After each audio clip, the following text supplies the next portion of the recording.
Assalamualaikum warahmatullahi wabarakatuh. Kita lanjutkan belajar kita tentang model RAS. Pada video terakhir kita sudah belajar mengenai prosedur untuk mengevaluasi performansi sebuah butir berdasarkan model RAS, yaitu dengan cara menguji ketepatan model sebuah butir berdasarkan model RAS. Butir yang tidak sesuai dengan model RAS akan memiliki nilai ketepatan model yang rendah. Evaluasi terhadap ketepatan model tidak dapat dilakukan dengan menggunakan grafik seperti yang kita contohkan pada video sebelumnya, karena untuk memberikan ilustrasi saja. Hal ini dikarenakan model RAS menetapkan bahwa butir di dalam sebuah tes atau skala memiliki daya beda yang sama. Yang berbeda dari sebuah skala haruslah tingkat kesulitan butir. Terlihat bahwa daya beda pada ketiga butir di bawah ini berbeda-beda. Butir yang warna hijau memiliki daya beda negatif karena arah garisnya adalah terbalik. Kemudian butir biru memiliki daya beda yang rendah karena antara rendah dan tinggi probabilitasnya untuk berhasil tidak jauh berbeda. Sedangkan pada butir yang berwarna merah daya bedanya cukup tinggi. Semua butir yang dianalisis oleh RAS jika ditampilkan dalam kurva karakteristik butir akan ditampilkan pada gambar di atas. Semua butir memiliki daya beda yang sama yang ditunjukkan dengan kemiringan garis yang sama. Terlihat antara satu butir dengan butir yang lain memiliki kemiringan yang sama, namun memiliki tingkat kesulitan yang berbeda-beda. Hal ini dikarenakan model RAS menetapkan semua butir memiliki daya beda yang sama dengan sebagian besar butirnya. Hal ini menunjukkan bahwa kita tidak bisa melihat atau menginspeksi butir yang bermasalah melalui plot ICC ini. Hal ini dapat terjadi karena di dalam persamaan model RAS yang kita pelajari kemarin, variasi hanya terjadi pada dua koefisien saja, yaitu tingkat kesulitan butir atau B dan kemampuan individu atau D. Tidak ada koefisien daya beda butir di dalam persamaan atau model ini.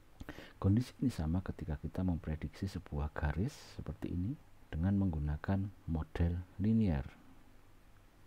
Hasil analisis memunculkan garis yang berbentuk lurus atau linear karena memang model yang dipakai untuk melihat garis titik-titik ini adalah model linear. Namun jika dikaji lebih lanjut, seakan-akan garis linear ini cukup efektif karena memiliki slope yang cukup tinggi sehingga mampu memprediksi titik-titik ini.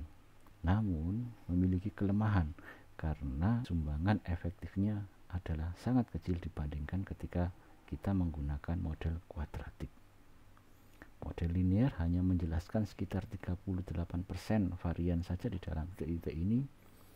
Namun sebaliknya, model kuadratik mampu menyumbangkan 100% varian di dalam garis ini. Jadi seakan-akan terlihat bagus, namun kurang fit dengan modelnya. Pelajaran yang diambil dari sini adalah kita tidak bisa melihat ketepatan model dalam model RAS dengan menggunakan kurva saja. Ketepatan model harus dilihat melalui uji statistik. Gambar yang bagus dari sebuah kurva yang dihasilkan oleh model RAS belum tentu menunjukkan butir tersebut sesuai dengan model. Ini sebuah skala memiliki 12 butir. Semua butir terlihat ideal karena model RAS akan melihat semuanya memiliki daya beda atau daya diskriminasi atau kemiringan yang sama. Tidak ada butir yang memiliki daya diskriminasi negatif karena RAS tidak mengenal adanya variasi daya diskriminasi.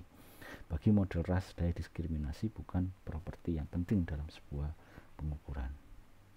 Pengujian model fit melalui grafik karakteristik butir dapat dilakukan dengan membandingkan antara sesuatu yang menjadi standar atau sesuatu yang ideal dengan sesuatu yang didapatkan dari data atau fenomena.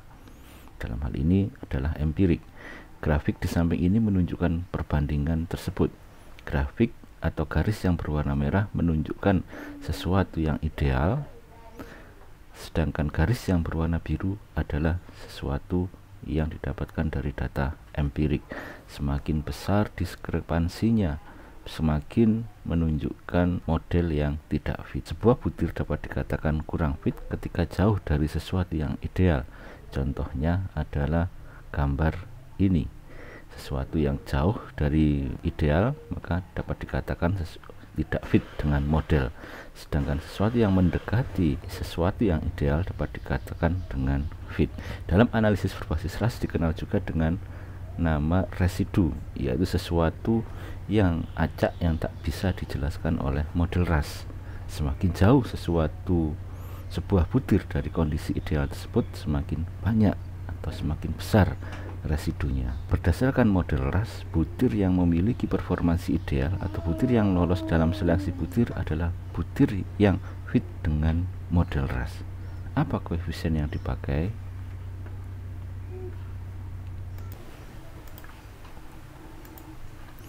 Pengujian model fit melalui grafik karakteristik butir dapat dilakukan dengan membandingkan antara sesuatu yang menjadi standar atau sesuatu yang ideal dengan sesuatu yang didapatkan dari data atau fenomena.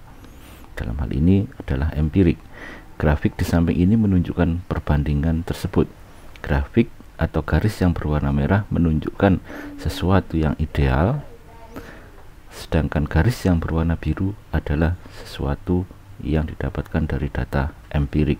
Semakin besar diskrepansinya, semakin menunjukkan model yang tidak fit. Sebuah butir dapat dikatakan kurang fit ketika jauh dari sesuatu yang ideal. Contohnya adalah gambar ini. Sesuatu yang jauh dari ideal maka dapat dikatakan tidak fit dengan model, sedangkan sesuatu yang mendekati sesuatu yang ideal dapat dikatakan dengan fit. Dalam analisis berbasis ras dikenal juga dengan nama residu, yaitu sesuatu yang acak yang tak bisa dijelaskan oleh model ras. Semakin jauh sebuah butir dari kondisi ideal tersebut, semakin banyak atau semakin besar residunya. Berdasarkan model ras,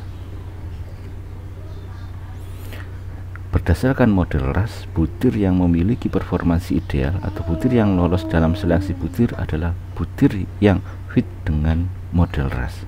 Apa koefisien yang dipakai? Makin besar ukuran sampel menyebabkan K kuadrat lebih mudah mendapatkan hasil yang signifikan. Ini adalah prinsip uji statistik yang kita pelajari di mata kuliah statistik. Oleh karena itu pendekatan ini jarang dipakai.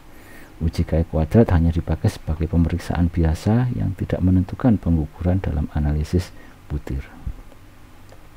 Indeks yang kedua adalah indeks infit dan outfit.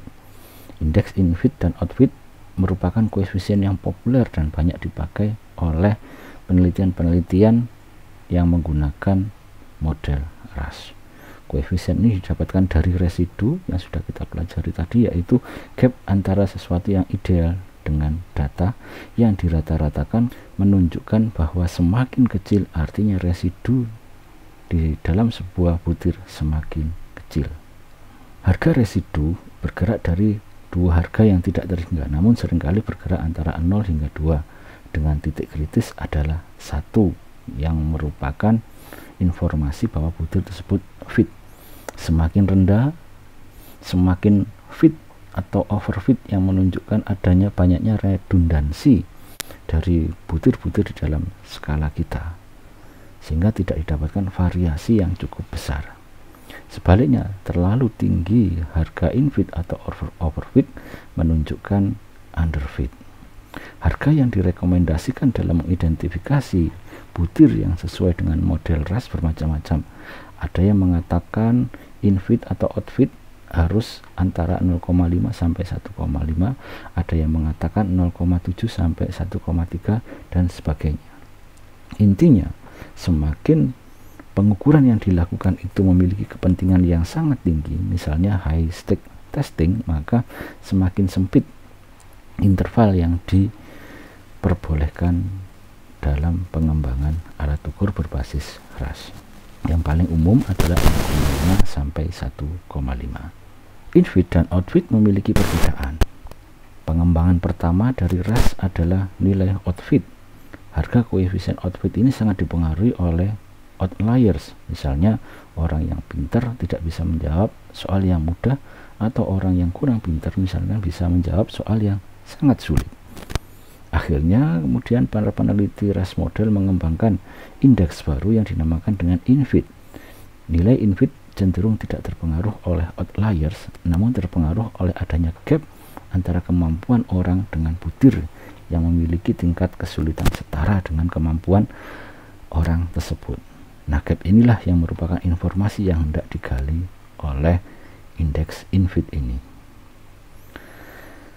Lineker dalam 2011 melalui programnya memberikan saran untuk mengevaluasi ketepatan butir pada model RAS. Yang pertama adalah lakukan investigasi pada korelasi butir total yang negatif, karena korelasi butir total yang negatif ini menunjukkan adanya sesuatu yang salah dalam butir. Bisa jadi penyekorannya salah kunci atau salah pengkodean. Karena indeks infit dan outfit kurang mampu mendeteksi masalah ini, maka langkah pertama yang harus dilakukan adalah melakukan pengecekan terhadap daya beda butir. Daya beda butir yang negatif perlu disisihkan, tidak dilanjutkan dalam analisis tahap yang kedua. Selanjutnya adalah investigasi outfit terlebih dahulu sebelum infit. Meskipun outfit kurang memberikan informasi, namun tetap perlu diberikan. Meskipun informasi utama adalah koefisien infit, akan tetapi investigasi melalui outfit juga diperlukan untuk menunjukkan apakah butir yang dikaji menghasilkan banyak outliers. Karena bisa jadi ketika outliers banyak yang muncul, bisa jadi tingkat kesulitan butir terlalu mudah atau terlalu sulit, atau orang tidak cukup serius dalam mengerjakan tes, atau orang-orang memberikan jawaban yang berdasarkan pada cheating atau guessing. Setelah itu lakukan analisis investigasi berdasarkan infit. Yang ketiga, ada dua jenis koefisien, infit maupun infit, masing-masing memiliki nilai mean square, yaitu statistiknya, dan statistik yang sudah distandarisasi, namanya T-standardized. Nilai koefisien infit dan outfit memiliki dua jenis, yaitu nilai mentah dan nilai terstandarisasi. Harga terstandarisasi sangat dipengaruhi oleh ukuran sampel, sehingga kurang banyak dipakai oleh peneliti. Namun ada peneliti yang memakai indeks ini dengan titik kritis di atas 0,3 yang dihapus atau di atas 0,2 yang dihapus. Sebagian besar peneliti tidak menggunakan nilai standardized tersebut, namun langsung melihat pada harga infit dan outfitnya karena tidak terpengaruh pada ukuran sampel. Selain itu, utamakan pada nilai yang memiliki infit outfit lebih besar daripada satu daripada yang kurang daripada satu. Hal ini karena harga infit outfit yang rendah menunjukkan butir tersebut tumpang tindih, jadi tidak terlalu bermasalah dibandingkan dengan harga butir yang outfit infitnya sangat tinggi, karena butir tersebut memberikan informasi yang kurang produktif bagi alat ukur karena banyak dipengaruhi oleh faktor acak. Ini adalah saran yang diberikan oleh Lineker. Selanjutnya adalah indeks Q yang dikembangkan oleh peneliti dari Jerman, yaitu Ross dan von Davir pada tahun 1994. Indeks ini dikembangkan untuk melengkapi indeks infit dan outfit. Indeks ini berada antara 0 hingga 1. Jika mendekati 0 menunjukkan nilai fit, sedangkan nilai di atas 0,5 menunjukkan nilai unfit atau misfit. Baik, berikut ini adalah contoh penulisan laporan dalam penelitian-penelitian yang menggunakan RAS model. Yang pertama adalah penelitian dari Heinz. Dia mengutip menggunakan dasar dari penelitian Lineker yang mengatakan bahwa nilai standardized outfit yang di atas 2 menunjukkan adanya banyak noise di dalam butir yang dipakai dalam pengukuran, sehingga Heinz menggunakan kriteria ini untuk menghapus atau mengeliminasi butir-butir yang dimilikinya. Selanjutnya penelitian yang lain yaitu penelitian Noy yang menggunakan nilai infit dan outfit di bawah 1,4. Artinya di bawah 1,4 diinterpretasikan sebagai butir yang produktif. Terlihat dari tabel dari manuskrip yang dipublikasikannya, terlihat semua butir memiliki nilai infit dan outfit di bawah 1,4 yang menunjukkan bahwa all items of the ISS cukup baik. Penelitian yang lain adalah Cheng pada tahun 2011. Dia mungkin menggunakan kriteria yang sama sehingga dia menghapus butir yang pertama ini karena memiliki nilai infit di atas 1,4 atau 1,5 dan outfit yang cukup jelek juga karena di atas nilai 1,5.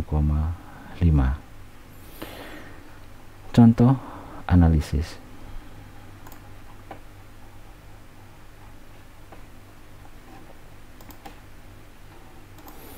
Kita akan menggunakan program Shiny yang dikembangkan berbasis yang merupakan kita akan menggunakan program Shiny, yaitu program yang dikembangkan berbasis R.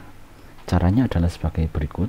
Yang pertama, siapkan data di Excel yang sudah di skor 0 dan 1 atau ya dan tidak, misalkan itu adalah sebuah skala. Lalu copy paste ke dalam kolom yang disediakan oleh link di sini. Mari kita peragakan. Saya memiliki butir yang berjumlah 50 butir dengan jumlah subjek sebanyak 92. Saya copy semuanya, kemudian saya buka programnya, kemudian saya hapus yang menjadi contoh di program ini, kemudian saya paste. Di sini saya mencentang kotak ini karena nama berada di dalam row yang pertama, nama item berada di dalam row yang pertama. Jika saya langsung data yang saya copy paste di sini, kita tidak mencentangnya. Dari hasil analisis kemudian keluar berbagai macam informasi, mulai dari alpha sebesar 0,8, kemudian korelasi item total if delete ini, kemudian ini korelasi yang tanpa item delete, kemudian muncul juga item estimate atau tingkat kesulitan tiap item. Di sini tingkat kesulitan item cukup bervariasi, mulai dari yang mudah sampai ada juga yang cukup tinggi. Ini 2,18 ini cukup tinggi. Program ini juga mengeluarkan tingkat kemampuan orang dalam skala logit, sama halnya dengan butir skala logit. Di sini muncul estimate yang merupakan tingkat kemampuan individu dalam skala logit. Sebanyak 92 orang dilaporkan. Ini yang kita lihat, yaitu item fit. Kita lihat di sini program ini mengeluarkan outfit MSQ, infit MSQ, infit outfit yang sudah distandarisasi dan infit yang sudah distandarisasi. Di sisi lain dia juga mengeluarkan chi-square dan p-value-nya. Kita lihat di sini item 2 kalau menggunakan chi-square butir ini tidak fit karena ada perbedaan yang signifikan antara butir ini dengan yang ideal. Nilai infit dan outfitnya cukup bisa diterima karena masih di bawah 1,4. Teman-teman tinggal memilih manakah yang mau dipilih, chi-square ataukah in-feed out-feed. Chi-square sangat dipengaruhi oleh ukuran sampel, sedangkan in-feed dan out-feed relatif stabil, tidak terkait dengan ukuran sampel. Kita lihat di sini butir-butir yang cukup tinggi, in-feed out-feednya tidak ada, semuanya di atas, cuma di bawah 1,5. Yang cukup problematik adalah ini satu butir, yaitu Q2. Oke teman-teman, semoga video ini bermanfaat. Kita lanjutkan pada video yang ketiga. Mohon ditunggu. Assalamualaikum warahmatullahi wabarakatuh.